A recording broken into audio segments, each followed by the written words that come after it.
Welcome back to Advanced Techniques in Corel Draw. I'm Mary Winkler for Tots Plus. In this lesson, we'll continue filling up our coffee cups with circles and mesh shapes. It's amazing how simple shapes can transform an image into a completed illustration.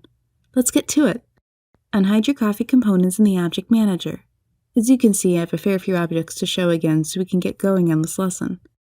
Make sure you don't mess up the order of your objects. It should go saucer components, handle, cup, and cup contents. Group together components and like objects with Ctrl-G in order to keep your Object Manager organized.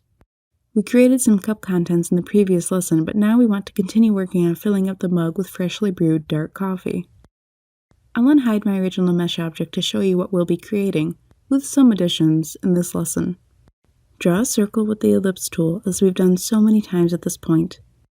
It should be nearly as large as the light brown circle below it. You can scale and reposition your circle with the pick tool. You want a small sliver of the tan circle to be showing beneath the top circle around the outer edge of the right side of the newly drawn circle. It may take a small bit of trial and error to place the circle correctly. You can, of course, always readjust your object placement to where you want it to be within your illustration. Once you like the placement of your circle, head on over to the Object Properties Docker, our old and faithful friend, and eliminate that pesky outline, if it's showing up for you. I keep mine as a default so you can easily see the placement of the boundaries of newly drawn objects.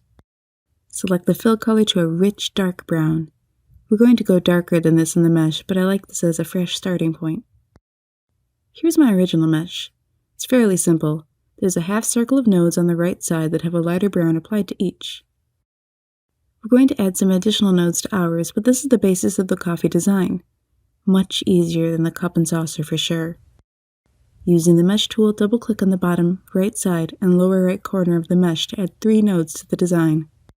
As usual, additional nodes pop up in each new cross-section within the mesh. Select 5 of the lower right mesh nodes, not those on the outer edge. We're only working on the inside of the mesh in this lesson, and apply a light brown to them. You can check out the default color palette or hit more to bring up the color picker. Initially, I chose the lighter brown that had a reddish tone. This isn't the tone I want for this illustration, however. I want my browns to be on the tan side rather than reddish. It's an easy fix. If you choose a brown you didn't like, select your nodes again and bring up the color picker from the property bar. Slide the color bar upward from red to orange. The tone on the bottom of the rectangles in the upper right is the new one you're choosing. Check out your new color or try a couple other hues in order to get it just right. Deselect your mesh in order to see it clearly when deciding on the colors used within it. Make sure the highlight colors, the light browns, form more of a half circle within the mesh object and connect in the lower right corner. You can use the eyedropper in the property bar to add a color to a node that's already within your document. Select the node in question, select the eyedropper, and then select the node whose color you want to copy. Select some of the edge nodes on the left side of the object and apply much darker brown to them than the one currently in use. I want the rich, dark coffee we're creating to be more dramatic than the example on the left. Adjust the nodes of the coffee body next to the highlight nodes by moving them closer toward the outer edge. I'm doing this in order to create a thinner highlight. Select the upper and central nodes and use the eyedropper from the property bar once again in order to apply the dark brown chosen earlier.